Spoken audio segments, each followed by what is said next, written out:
반갑습니다. 북만남 태림입니다.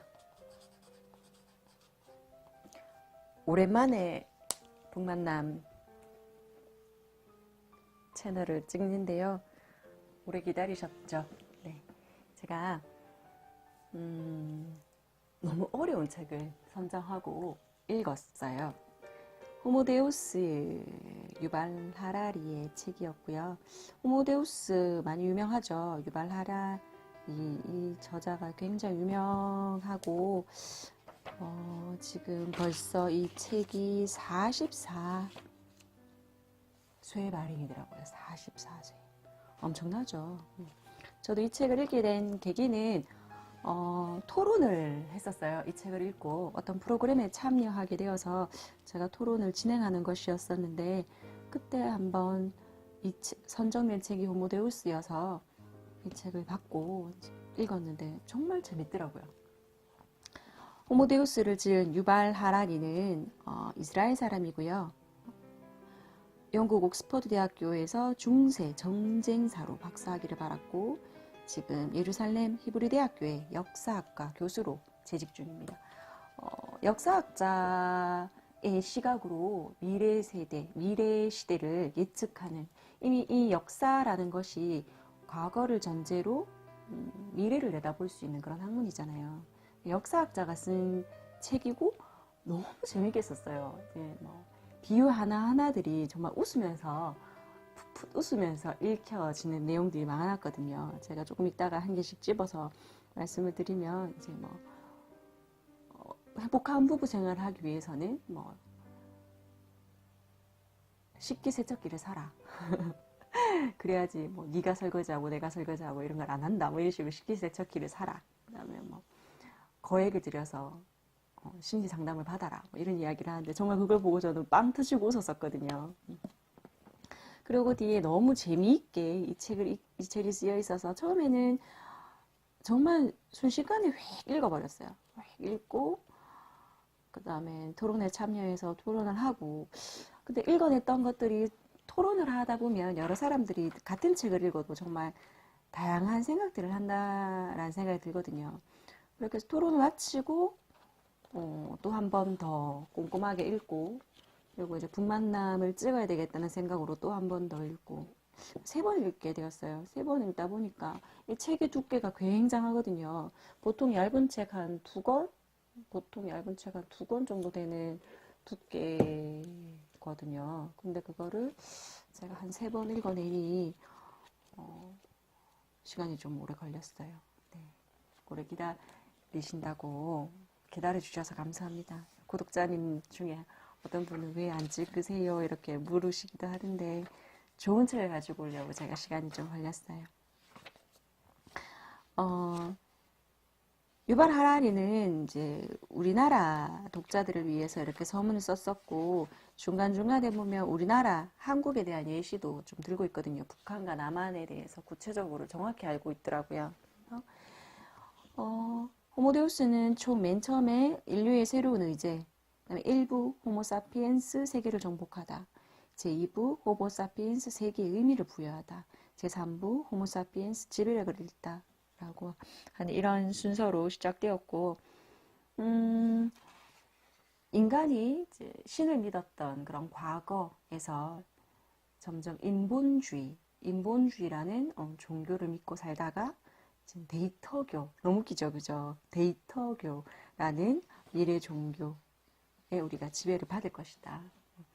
만물 인터넷이 이제 생기게 되면 우리가 지금 동물들을 대하듯이, 우리가 지금 동물을 대하는 것처럼, 돼지를 우리에 가두잖아요. 사진이 있던데, 돼지를 우리에 가둬놓고 우리가 그렇게 돼지들을 잡아먹고 하는 것처럼, 나중에 만물 인터넷이, 우리가 만물 인터넷을 개발하는 이유는 우리가 잘 살기 위해서 그걸 개발하지만, 우리가 상상하지 못할 만큼 확 개발되어서 우리를 역지배할 것이다.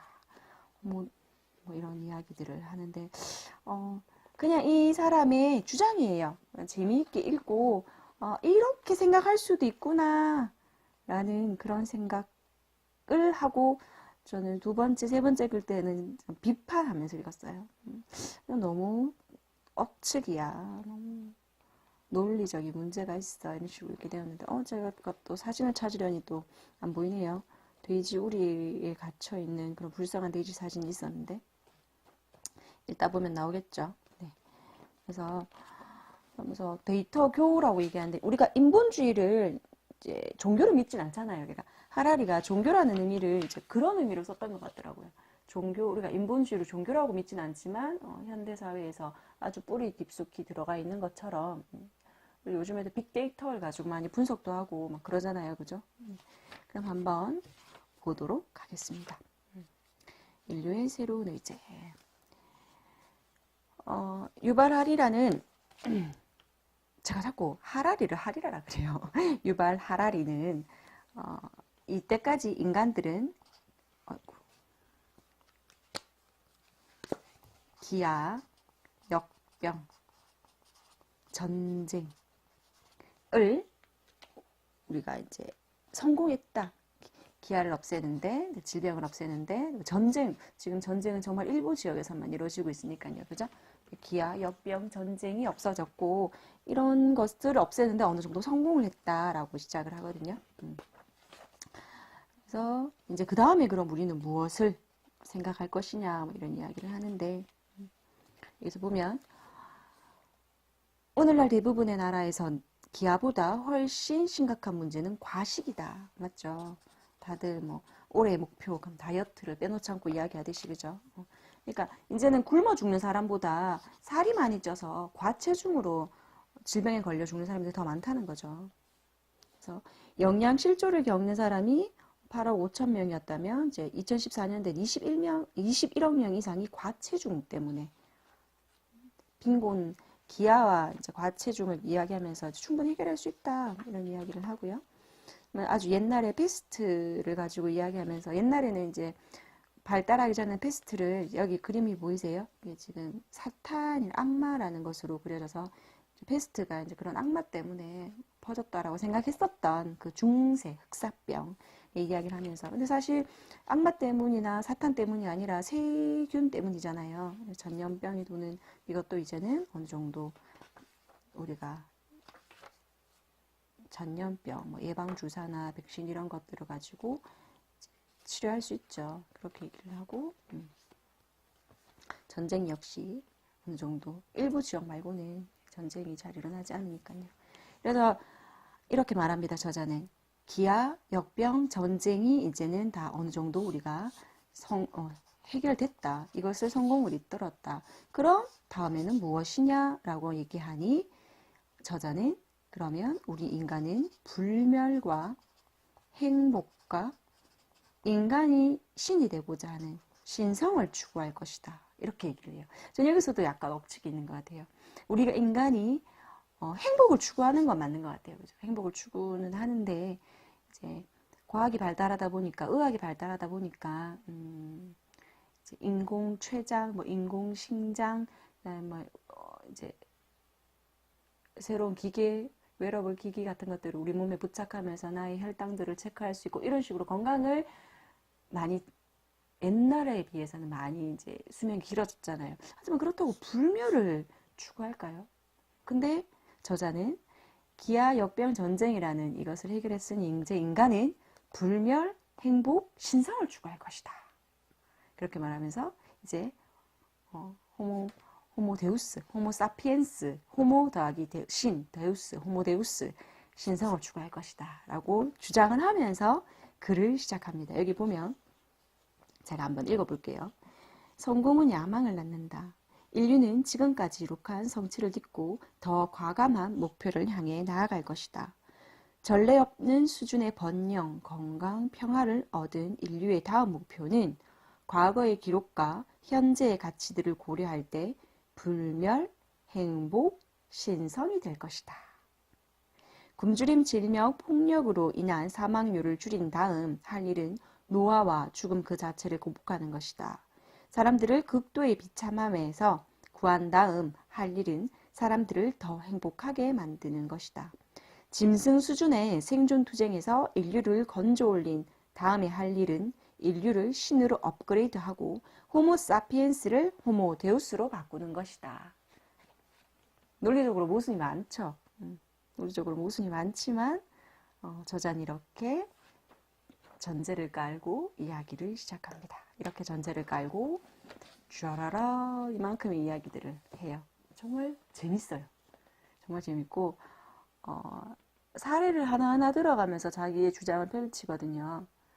근데 사례들을 보면 정말 재미있는 사례들이 많이 써서 읽히는 건 정말 쉽게 읽히고 글은 정말 잘 썼더라고요. 근데 번역을 잘한 건가? 아마 글을 잘 썼을 거예요. 글도 잘 썼을 거고 번역도 잘했을 거예요. 너무 재밌게 읽었지만 두 번째, 세 번째 읽을 때는 조금 어렵더라고요. 왜 어렵냐면 읽는 것이 어려운 것이 아니라 이제 논리적으로 따져가면서 읽다 보니까 조금 시간이 많이 걸렸던 것 같아요. 근데 정말 이 저자는 대단한 것 같아요. 유발 하리라. 나 또 하리라 그랬죠, 제가. 유발 하라리. 그래서 제가 지금 사피엔스, 이 사람이 호모데우스 전에 썼던 사피엔스 책을 읽으려고 지금 제가 읽고 있거든요. 사피엔스도 곧 제가 읽고 리뷰하겠습니다. 죽음의 제후. 근데 여러분들 불멸을 꿈꾸실 것 같아요. 300살, 400살, 500살, 600살, 700살, 1000살 살고 싶을까요? 최근 제가 12월 말쯤에 건강검진을 하고 결과가 조금 안 좋아서 1월 달에 종합병원을 좀 다니고 이제 CT 촬영을 하고 뭐 이런 것들을 좀 보낼 시간들이 있었는데 그때는 그러면서 이 책을 읽었거든요. 그러면서 인공 췌장에 대한 이야기가 나오던데 와 빨리 과학이 발달해서 내가 진짜 만약에 여기가 문제가 있다면 이런 것들을 쓸 수 있지 않을까? 이런 의술을 내가 접할 수 있지 않을까? 뭐 이런 생각을 하긴 했었는데 그래도 제가 살아봤자 100살 넘게 살고 싶을까요? 200살까지? 300살까지 살고 싶을까요?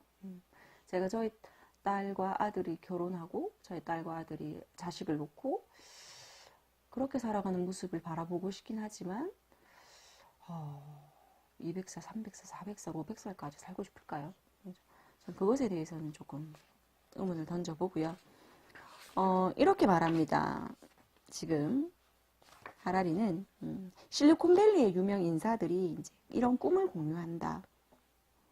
페이팔의 공동 창립자 피터 틸은 최근 영원히 사는 것이 자신의 목표라고 고백했다. 모든 것을 가진 진시 황제가 영원히 살고자 했잖아요. 그죠? 그렇지만 죽었었는데 사람들은 권력과 부를 가지면 영원히 사는 불멸을 꿈꾸는가요? 일단 전 이 사람은 일단 그렇답니다. 그래서 실리콘밸리에서 가장 성공했고 가장 영향력 있는 기업가 중에 한 명이 개인의 자산을 21억 달러. 그래서 이 돈을 다 투자해서 개발할 거라는 거죠. 하라리가 보기에는. 그래서 이렇게 광고할 거라는 거예요. 만약 그것이 개발된다면. 평등 끝, 불멸 시작이라는 광고를 내어놓고 장사를 할 수 있다는 거죠. 우리 인간이 평등하다고 생각하고 살아가는 것이 하루 24시간이 평등하고 태어나서 똑같이 죽는다는 것에 대해서 평등하다고 생각하고 살아가잖아요.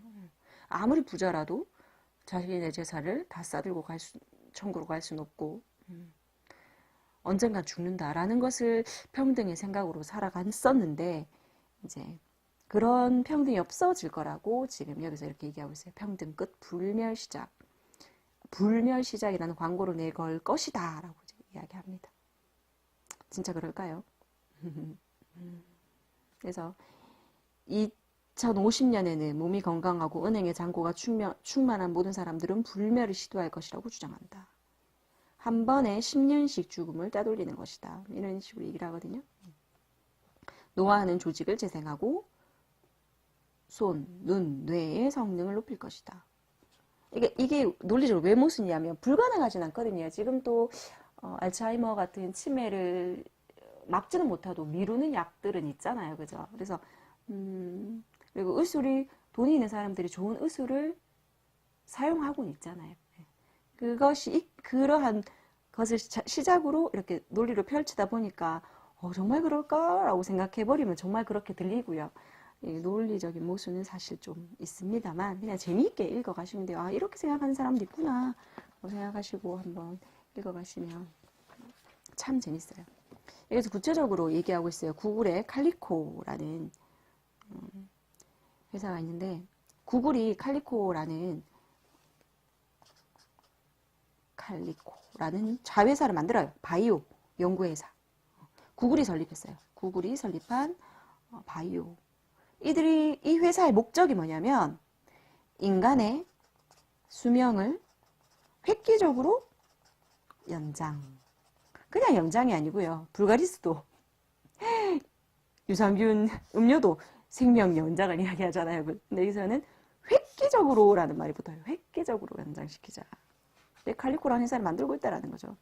만들고 있고, 만들었고, 지금도 연구를 하고 있다는 거예요.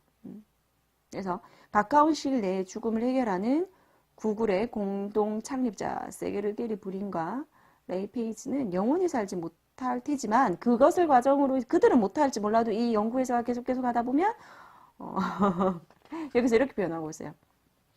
불멸을 부르짖는 과학자들인 늑대를 보지 않았는데도 늑대가 온다고 소리치는 양치기 소년과 같다. 하지만 조만간에 늑대는 실제로 나타난다. 라고 이렇게 저자는 이야기하고 있어요. 양치기 소년, 불멸을 주장하는 거짓말같이 하지만 그게 계속 연구되다 보면 늑대가 실제로 나타날 것이다. 라고 유발 하라리는 주장하고 있어요. 모르겠습니다. 여기서 또 어떤 논리를 대냐면 처음에는 불치병을 치료하는 것으로 그렇게 연구가 시작될 것이지만 그렇게 시작된 실험은 돈이 있는 사람들을 위해서 쓰일 것이다 라고 이렇게 그런 주장을 펼치더라고요. 그리고 여기서도 이제 두 번째 불멸에 대해서 이야기했으니까 이제 또 행복에 대해서 이야기하겠죠. 행복에 대해서 이야기해요. 행복을 바란다. 생산성이 중요한 것은 행복의 물질적인 바탕을 제공해 주기 때문이다. 그래서 여기 뭐 에피크로스 누구냐면 쾌락, 삶의 목적은 쾌락이다라고 주장했었던 쾌락주의자들인데요. 얘들이 말하는 쾌락은 육체적인 쾌락이 아니고요. 정신적인 쾌락이고 이제 절제를 통한 육체적인 쾌락, 소극적인 그런 행복을 추구하는 건데 여기서 그런 얘기도 해요. 에피크로스 얘기도 하면서 나중에는 이제 우리 대한민국에 대한 이야기도 합니다. 대한민국에 대한 이야기 여기 나와요. 56페이지에 나오는데 1985년 한국은 비교적 가난한 나라였고 전통의 얽매이고 있었으며 독재 체제하에 있었다. 하지만 오늘날의 한국은 경제 강국이고 국민들은 세계에서 가장 많이 교육을 받은 사람들이며 안전된 상태에서 비교적 자유로운 민주정권을 누리고 있다. 하지만 1985년에 10만 명에 9명 정도 한국인이 자살했다면 지금 현재는 연간 자살률은 10만 명당 36명이다. 여기 자살률이 높긴 높죠.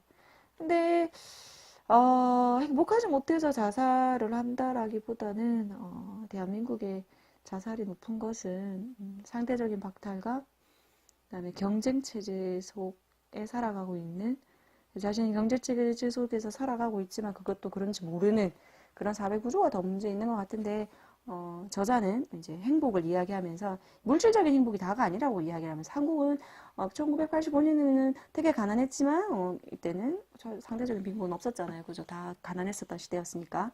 그리고 그것의 독재 체제에서 그런 것들을 자유롭게 이야기할 수 없는 체제였다가 이제 현재에는 정말 많은 사람들이 자살을 하고 있다라는 그런 예를 들고 있어요. 그러면서 행복에 대한 이야기를 합니다. 그래, 뭐, 불멸, 행복. 그 다음에 이제 뭘 이야기해서 신성을 추구할 것이라는 또 주장을 또 펼치거든요. 한번 보실래요?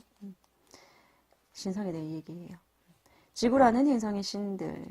행복과 불멸이 신의 특성이 아니라, 이어서가 아니라 인간이 노화와 비극을 극복하기 위해서 먼저 생물학적 기준을 신처럼 제어할 수 있기 때문이다. 여기서 이렇게 말하고 있어요. 인간이 행복과 불멸을 추구하는 것은 성능을 업그레이드해서 신이 되겠다는 것이다. 정말 그럴까요? 여기서는 인간은 행복과 불멸을 추구했다. 행복 추구했고 불멸 추구했으니까 신성으로 갈 거야 라고 이제 자기의 주장을 이렇게 펼치는데 한번 읽어볼게요. 그냥. 그래서 신이 되겠다는 것이다. 유발 하라리는 이제 유대인인데요. 종교를 정말 완전 깝니다. 네, 종교를 완전 까고요. 동성애자라고 이야기를 하던데 동성애에 대한 이야기도 사실은 좀 예로 막 들고 있거든요.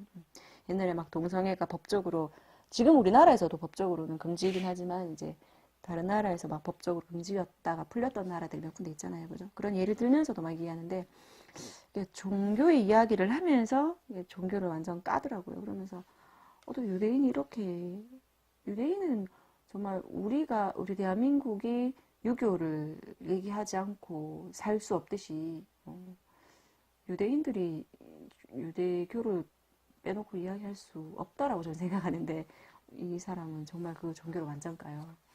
정말 어떻게 보면 자신의 체제 자체를 완전 부정하면서 새로운 주장을 하는 인간의 역사를 공부하면서 인간의 역사를 완전 인간의 인재에 미래에 개발되는 그런 기기들에게 지배당할 거야. 인간이 우리가 지금 개돼지한테 하듯이 나중에 만물 인터넷이 개발되면 우리가 그들을 그렇게 할 거야. 뭐 이렇게 얘기를 하거든요. 그래서 그러니까 너무 궁금한 거예요. 이 사람의 책이 이제 이 한 권을 읽고는. 그래서 저는 역으로 그 앞에 책, 그 앞에 책을 읽으려고. 이거 말고도 뭐 사피엔스도 있고 21세기 21가지 제안이란 책도 있죠. 제가 그것도 읽어보겠습니다. 정말 재밌었어요. 이 책을 읽으면서 재밌었습니다. 시간이 되신다면 한번 읽어보세요. 시간이 안 되시는 분들 많죠? 그럼 제 방송을 들으시면 됩니다. 여기서 이렇게 말하고 있어요. 브레이크를 밟을 수 없는 이유. 여기서 브레이크를 밟을 수 없다는 얘기가 뭐냐면 미끄러운 경사길 논리라는 이야기를 윤리에서 많이 이야기하는데 이게 뭐냐면 미끄러운 경사길을 이렇게 갈 때 이걸 꽉 붙잡고 있지 않으면 사람이 서 있을 때 이걸 꽉 지탱하고 있지 않고 미끄러운 경사길에서 한번 미끄러지기 시작하면 이것이 쫙 미끄러질 것이다. 떼굴떼굴 굴러서 이게 미끄러운 경사길 논리라고 얘기하는데 그래서 이제 과학이 발달할 때 윤리가 브레이크를 걸어야 된다고 얘기를 하는데요. 그래서 브레이크를 밟을 수 없는 이유에 대해서 얘기하고 있어요. 근데 되게 웃겨요. 뭐라고 얘기하냐면 사람들은 어디에 브레이크가 있는지 모른다. 밟아야 될 거 아니에요. 자동차로 운전할 때 브레이크를 밟으면 우리가 어디 있는지 아니까 밟잖아요. 근데 저자는 이렇게 말하고 있어요. 브레이크가 어디 있는지 아무도 모른다. 전문가들은 인공지능, 나노기술, 빅데이터, 유전자 어느 한 분야에 대해서 각자가 각자의 한 분야에 대해서만 알지 이 모든 것을 알지 못한다. 다시 말해 흩어져 있는 모든 점을 연결해야 완성된 그림이 되는데 그 완성된 그림을 볼 수 있는 사람이 없다. 이렇게 얘기하고 있어요. 그다음 두 번째, 만일 어떻게든 브레이크를 밟았다고 치자 그러면 어떻게든 밟았다 치면 경제가 무너질 거다. 경제가 무너질 거다. 지금 우리가 과학이 발달하고 있는 것에 대해서 브레이크를 건다. 스마트폰, 텔레비, 인터넷 다 브레이크를 건다. 안 되죠. 우리나라를 이끌고 있는 다 경제와 관련되는 건데 그죠? 그렇게 얘기하고 있어요. 경제가 무너지고 그것과 함께 사회가 무너질 거다. 이렇게 얘기를 하거든요. 그래서 자본주의는 불멸, 행복, 신성을 추구할 것이다. 어떻게 보면 이 불멸을 추구하는 거 그러면 이제 돈 있는 사람들이 그런 불멸을 사기 위해서 자신이 그런 비싼 의료 기술을 살려고 하겠죠. 그다음에 행복도 이제 어느 정도 물질적인 것이 충족되어야 행복하다라고 지금 주장을 하는 거거든요. 신성 역시 이렇게 하면 자본주의가 이것들을 부추길 것이다 라고 이야기를 해요. 유전공학에서도 같은 일이 일어날 것이다. 어느 억만장자가 유전공학을 통해 초인적인 똑똑한 자식을 얻겠다고 공개적으로 밝힐 경우 대중의 저항이 어떨지 상상해보라 라고 이야기를 하고 있습니다. 이렇게 해요. 구체적인 사례를 또 들고 있는데요. 2015년 2월 3일에 영국 의회에서 이른바 세부모 배합법을 통과시켰다. 이건 뭐냐면요. 이제 엄마 아빠라는 두 사람이 있어야지 되잖아요. 남자, 여자가 정자와 난자가 만나야지 하나의 생명체가 생기니까 한 명, 두 명이잖아요. 근데 여기 한 명 더 하는 거예요. 그래서 간단히 얘기하면 그러니까 두 부부 중에 한 부모에게 이제 문제가 생기니까 아이가 못 가지는 거잖아요. 그러니까 이것에 여자가 문제가 있던 남자가 있던 이것에 다른 사람 생물학적으로 건강한 다른 것을 하는 이 세부모 배합법이 통과되었다.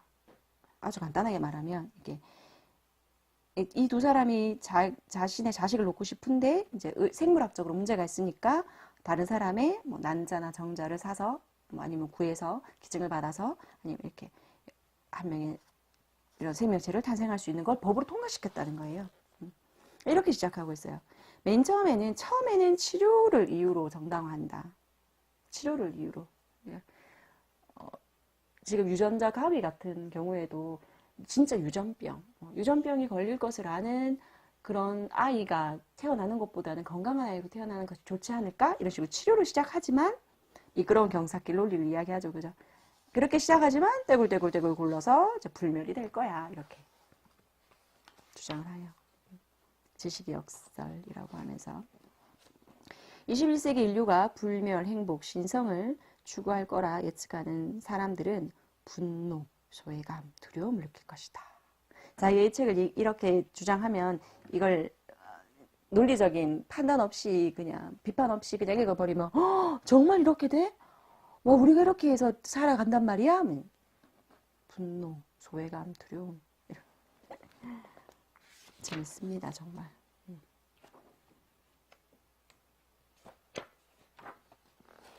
그러면서 이제 과거에 있었던 역사적인 일들을 이야기하는데 잔디밭에 대한 이야기도 맨 처음에 해요. 맨 처음에 이렇게 잔디밭은 이렇게 16세기 초에 이런 성을 지을 때 잔디를 깔았고 이런 백악관에서도 엘리자베스 2세 환영식 할 때 요럴 때만 쓰고 이 잔디밭이 어떻게 되는 거냐면 이걸 이제 나는 이 잔디밭을 관리할 수 있을 만큼의 부가 있어. 이런 것들을 자랑하고 싶었다는 거죠. 그래서 이제 소시민들도 이런 잔디를 모두 다 이제 가꾸고 있다라고 이야기합니다. 그런가요? 저희 집 앞에도 잔디가 있는데 그냥 예뻐서 하는데 제가 뭐 이렇게 막 부의 상징으로 잔디밭을 갖고 있나? 아닌 것 같은데요. 그죠? 근데 그렇다라고 지금 저자는 얘기하고 있어요. 그런 식으로. 우리가 이런 잔디에 대해서 생각하는 건 이렇게 아주 인류에게 오랫동안 이런 것이 스며들어서 이렇게 미국 사람들은 이런 잔디밭을 가꾸고 있다. 미국 사람뿐만 아니라 잔디밭을 가꾸고 사람들이 가지고 싶어 한다. 이렇게 얘기를 해요. 그 다음에 인간을 신으로 업그레이드 하려는 시도는 인본주의의 논리적인 결론인 동시에 인본주의에 내재된 결함을 드러낸다라고 이야기를 합니다. 인본주의, 인간이 가장 중요하다는 거죠. 인간이 근본, 인간이 근본이다. 인간은 신을 업그레이드 할 수 있는 기술은 인간을 아무짝에 쓸모없는 존재로 만들 수 있다. 이거 이해되세요? 인간을 신으로 업그레이드 할 수 있는 기술. 그러니까 인간이 오래 살기 위해서 인간에게 긍정적인 영향을 주기 위해서 개발했던 그 기술이 역으로 우리를 지배하는 인간을 아무짝에도 쓸모없는 존재로 만들 수 있다. 이렇게 말을 하고 있는 거거든요. 그래서 불멸, 행복, 신성이 최우선의 의제로 올랐다. 하지만 우리가 이 목표를 거의 달성할 무렵에는 그 목표들을 추구하는 과정에 일어나는 격변들은 우리들을 전혀 다른 목적지로 향하게 할 것이다. 이게 이 저자의 주장이에요. 우리가 인간이 신으로 업그레이드 할 수 있는 기술, 그러니까 호모 데우스가 되고 싶어요. 호모 사피엔스가 호모 데우스가 되고 싶어서 과학을 막 발달시키다 보면 그 과학이 우리를 역으로 지배할 거야. 그러니까 우리가 개돼지를 우리가 막 소세지를 만들어 먹고 개를 그냥 애완견으로만 쓰지 아무리 가족으로 키우고 살아가시는 분들이 있지만 현재 사회는 있지만 그런 수준이라는. 그래도 인간은 인간이고 개는 개잖아요. 그래서 나중에 포유류화라고 표현을 하는데 인간이 개돼지를 보듯이 나중에 우리가 만들어낸 기술이 우리를 하등의 동물처럼 우리를 마치 원숭이처럼 볼 거라는 그런 얘기를 하는 거예요. 즉 21세기 새로운 개념과 희망에서 탄생하는 미래는 우리가 상상했던 것이 아니라 우리는 유토피아를 꿈꾸면서 개발했는데 그건 유토피아가 아니라 디스토피아가 될 것이야 라고 지금 이야기를 하는 거예요. 사실은. 그래서 여기서 이렇게 말하고 있어요. 호모사피엔스와 여타 동물들의 관계를 살펴보자. 살펴봅니다. 여기서. 이것에 대해서는 아까 근데 제가 얘기한 것처럼 그냥 이렇게 얘기를 하고 있어요. 구약 성경도 이야기하고요. 아, 여기 나오네. 네, 아까 제가 돼지 저쪽에 봐, 좀 심하죠. 제가 나중에 피터 싱어의 동물의 방이라는 책도 한번 읽을게요. 이게 정말 돼지가 움직일 수도 없잖아요. 그냥 가만히 앉아서 먹고 자고 싸고 먹고 자고 싸고만 할 수 있을 만큼의 공간. 여기 이 돼지는 봐요. 너무 뚱뚱해서 지금 여기 지금 나올라 그래요. 그죠? 여기 아프겠다. 그죠? 돼지도 이렇게 여기서 말해 포유류화다라고 이야기를 했어요. 사실 돼지가 감정이 있다고 생각하는 것은 인간화가 아니다. 그것은 포유류화다라고 이야기를 합니다.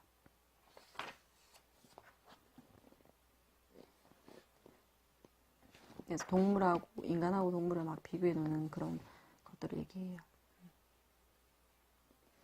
그래서 농업혁명이 유신론적 종교를 탄생시켰다면 과학혁명은 신을 인간으로 대체하는 인본주의 종교를 탄생시켰다. 여기서 종교라는 단어를 그런 식으로 씁니다. 그냥 우리가 살아가는데 그냥 스며들고 있는 생각 그냥 종교라는 식으로 쓰고 있는 것 같아요.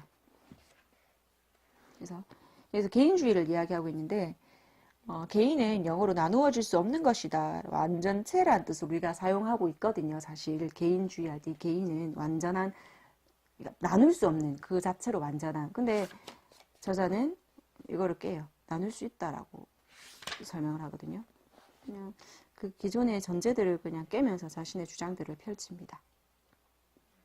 그래서 인간이 이만큼 살아갈 수 있었던 것은 여럿이 소통하는 능력이 있었기 때문에 우리가 살아가는 거고. 이게 사피엔스 내용인 것 같아요. 사실 제가 사피엔스는 지금 읽지는 않고 읽고 있는 중인데 이런 여럿이 소통하는 능력이 있기 때문에 우리가 아직까지 망하지 않고 멸망하지 않고 계속 살아가고 있다라고 주장을 하는 그런 책이 사피엔스거든요. 이렇게 협력할 수 있잖아요. 그죠? 인간만이 협력할 수 있는 동물이잖아요. 그죠? 넘어가서 스토리텔러 여기서 이렇게 말하고 있어요. 우리는 세계의 의미를 부여하는 허구들을 해독해야 된다. 저는 정말 삶의 의미를 부여하는 것을 되게 중요하게 생각하고 있는 사람이고 때까지 읽었던 책들도 그런 류의 책들을 많이 읽고 있는데 근데 유발 하라리는 허구라고 이야기를 합니다. 그러니까 제가 이 뒷부분을 읽으면서 조금 많이 거슬리더라고요. 거슬린다는 표현 이렇게 써도 되나 싶을 정도로. 근데 이렇게 써도 되나라는 이 생각이 이 책을 44세 판 44세 더 찍혔을 거예요. 아마 지금 44세 발행이잖아요. 2018년 7월에 지금 2019, 45, 46, 47 얼마나 많이 찍어내겠어요. 그러니까 논란이 되고 이슈가 되도록 책이 썼어요. 이 인간이 의미를 부여하는 것을 다 허구라고 말해버리거든요. 허구들을 해독해야 한다. 2부 시작합니다. 호모사피엔스 세계의 의미를 부여하다. 스토리텔러를 얘기합니다. 그러니까 돈, 신, 국가, 기업에 대한 이야기를 한다. 어떻게 보면 돈이라는 것도 우리가 10만 원을 주고 무언가를 산다. 근데 갑자기 막 경제가 막 무너져가지고 10만 원의 가치를 할 수 없다. 그런 경우 우리 있잖아요. 우리나라 IMF 겪어본 적 있잖아요. 그죠? 그런 구체적인 이야기를 해요. 어떤 정말 구체적인 이야기를 들어가면서 그러니까 돈처럼 신도 만들어냈다라고 지금 거의 이야기는 종교를 거의 깐다 그랬잖아요. 국가도 상상의 공간이다. 기업도 상상이다라고 이야기를 합니다. 그래서 아주 옛날에 슈메르 신처럼 현대의 상표와 기업도 유사한 기능을 한다라는 거죠. 현대의 기업은 허구적인 법적 실체, 법인으로 재산을 소유하고 돈을 빌려주고 직원을 고용하고 경제 사업을 한다. 이렇게 얘기합니다.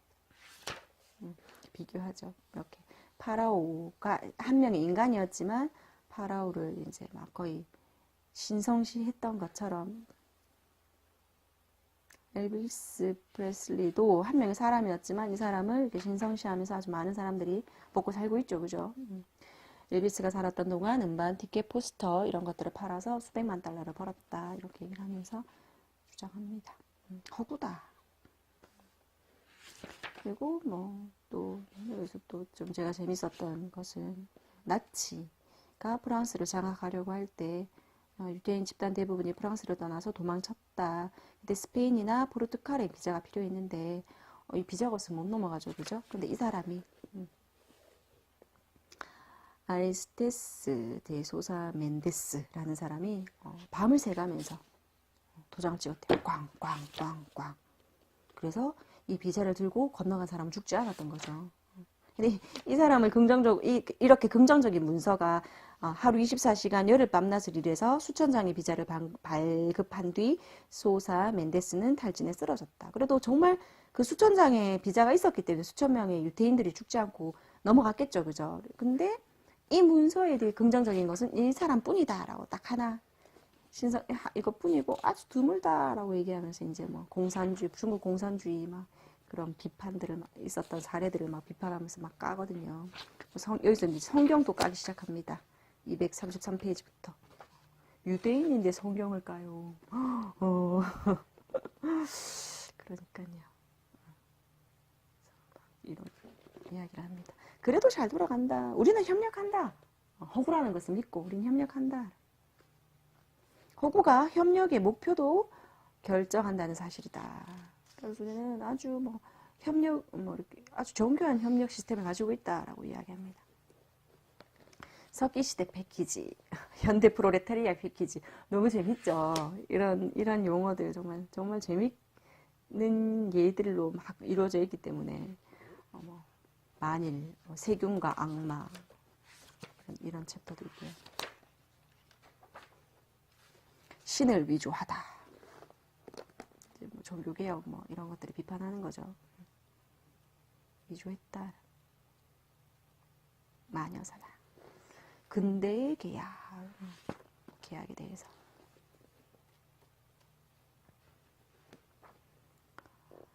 이렇게 얘기를 제가 아까 예를 들었던 거 보세요. 얼마나 재밌냐면 콩고와 미얀마 같은 나라들이 경제성장을 이루면 자유민주주의의 토대인 중산층이 생겨날 것이다. 또한 마주치기만 하면 으르렁거리는 부부가 있다면 그들은 결혼 생활을 구제할 유일한 방법으로는 더 큰 집을 사고, 왜? 안 부딪혀야 되니까. 식기세척기를 사고, 왜? 누가 설거지 할지 이제 얘기하고 안 싸워도 되니까. 일주일에 2번씩 값비싼 심리치료를 받을 것이다. 너무 재밌죠? 부부랑 잘 안 부딪히려고 넓은 집을 산대. 네 방, 내 방 하려고 넓은 집을 산대. 설거지 안 하려고 식기세척기를 사고, 그러면서도 부부생활을 유지하기 위해서 비싼 심리치료를 받는데요. 그다음에 여기서 또 어떤 이야기를 하냐면 유대인이니까 이 비유로 다 성경 종교적인 이야기를 해요. 환경 문제를 이야기하거든요. 환경 문제, 이산화탄소 배출.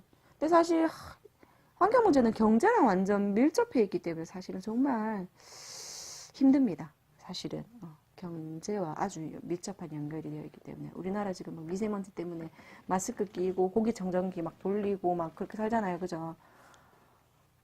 중국의 개발, 우리나라에 뭐 아주 많은 자동차들 뭐 이런 것 때문에 안 되는 건데, 그죠?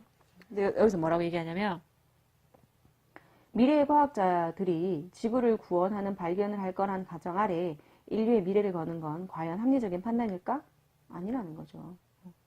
이렇게 말을 하고 있어요. 천국을 믿는 사람에게 핵무기를 주어서는 안 된다. 왜? 천국이 있다고 믿는 사람은 핵무기가 터지면 자기는 천국에 갈 거라고 믿을 거 아니에요. 그것처럼 최첨단 방주를 믿는 사람에게 생태계를 맡겨서는 안 된다. 그럼 일부의 엘리트만 살아남아서 방주가 뭐예요? 옛날에 성경에 나온 이야기인데요. 이제 신이 이제 완전 물로써 사람들을 다 쓸어버려요. 근데 의로웠던 노아만 이제 큰 배를 지어서 동물들 한 쌍씩 암컷 수컷으로 해서 다 네 배에 실어서 너의 가족만 그 방주에, 너는 의로웠으니까 너의 방주에 태워서 모든 것들은 물에 쓸렸지만 노아만 그 뱃속에서 살아남아서 물이 다 빠져나가고 나서 이제 새를 날려가 물이 다 말랐다는 것을 알고 내려서 이제 살았다, 뭐 이렇게 얘기를 하는 거거든요. 그러니까 최첨단 방주를 믿는 사람에게 생태계를 맡겨서는 안 된다. 그러니까 과학이 우리를 이 더럽혀진 환경을, 생태계를 깨끗하게 해줄 수 있을 거야. 정말 거대한 공기청정기를 만들어서 획 돌린다면, 아니면 정말 거대한 정수기를 만들어서 물을 한번 쫙 씻는 다음에 이 더러운 거 다 없앨 수 있을 거야. 이 쓰레기를 완전 확 모아놓고 저 우주로 뿅 보내버린다면 뭐 이런 상상을 하는 사람에게 생태계를 맡겨서는 안 된다라는 그런 이야기를 하고 있어요. 왜냐하면 가난한 사람들이 피해를 보거든요. 최첨단 방주에는 누가 타느냐? 돈 있는 자, 엘리트만 탈 거 아니에요. 그죠? 그런데 왜 가난한 사람들은 뭐하냐라고 말하면서 여기서 이렇게 말하고 있어요. 그들은 녹아내리는 만일설보다 자신의 마이너스 통장 내지는 집세를 못 내는 그것이 더 걱정거리다라는 거죠. 어떻게 보면 환경문제를 이야기하는 건 가난한 사람들에게는 배부른 소리일 수도 사실은 있는 거예요. 그죠? 맹자가 이야기하잖아요. 대인들은 항산이 없어도 항심이 있을 수 있지만 우리 같은 소인들은 항산이 있어야지만 항심이 있을 수 있잖아요. 그러니까 일정한 먹을거리가 있어야 도둑질을 하지 않는다는 그런 이야기처럼 이야기하고 있어요. 너무 웃기죠. 맞는 말, 맞는 비유인 것 같기도 해요. 근데 그럼에도 불구하고 그러니까 지식인들이, 그러니까 정치인들이, 그러니까 깨어있는 자가 환경 문제를 해결해야 되겠죠. 그죠? 인본주의 혁명이라고 부릅니다. 인생의 의미를 부여했다. 그래서 우리에게 힘을 제공했는 것이 인본주의였다라고 얘기하거든요. 그래서 내면을 보라라고 했대요. 인본주의라는 것 자체가. 저도 이 책을 읽으면서 인본주의라는 것이 너무 당연하게 생각하면서 살아왔었잖아요. 그래서 인류에 대한 믿음, 여기 보면 이렇게 나오거든요. 근대 핵심은 종교혁명이 신에 대한 믿음을 잃은 것이 아니라 인류에 대한 믿음을 얻은 것이다. 그러니까 신에게서, 눈을 신에게서 인간에게로 돌렸다는 거거든요. 그리고 루소 에밀을 지금 이야기합니다. 루소 에밀에 나와 있는 부분을 이야기하고 있는데 예를 들면 이 부분이에요. 내가 하고자 하는 일에 대해서는 오직 나 자신하고만 의논하면 된다. 내가 좋다고 느끼는 것이 좋은 것이고 내가 나쁘다고 느끼는 것이 나쁜 것이다. 라고 루소 에밀에 나와 있는 이 부분을 이야기하면서 우리가 이렇게 살아간다는 거예요. 인본주의는 이것이 중심이다라고 지금 유발 하라리는 이야기하고 있어요. 내가 느끼는 것이, 내가 좋다고 느끼는 것이 좋고 내가 나쁘다고 느끼는 것이 나쁜 것이다. 우리는 현대 사람들은 돈을 쓸 때도 물질적인 것보다 자신의 경험에 많은 투자를 하잖아요. 좋은 곳에 여행을 가고 좋은 경험을 하는 것에 내가 좋다고 느끼는 것에 그래서 인본주의의 가장 핵심이라고 이야기하고 있어요. 맞는 것 같아요. 이 부분. 그래서 윤리학에서는 인본주의의 모토를 좋게 느끼면 해라. 네가 굿이라고 느끼면 해라. 정치학에서는 인본주의는 유권자가 가장 잘한다. 표를 갖고 있는 유권자가 가장 잘한다. 미학에서는 아름다움은 보는 이의 눈에 달려있다. 라고 이야기를 합니다. 그래서 여기서 또 샘 이야기를 하고 있어요. 변기를 갖다 놓았던 것 예. 느끼면 해라. 동성애에 대한 지지죠. 그죠? 이런 식으로 자신의 생각을 펼치더라고요. 인본주의 스스로 생각해라.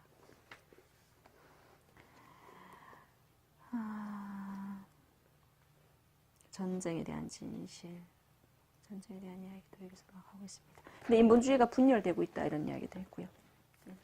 제가 정말 오래 이야기를 했네요.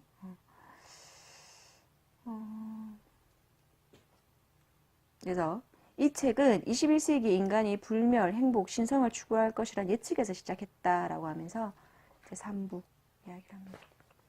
한번 끊고 이제 3부 이야기를 하겠습니다.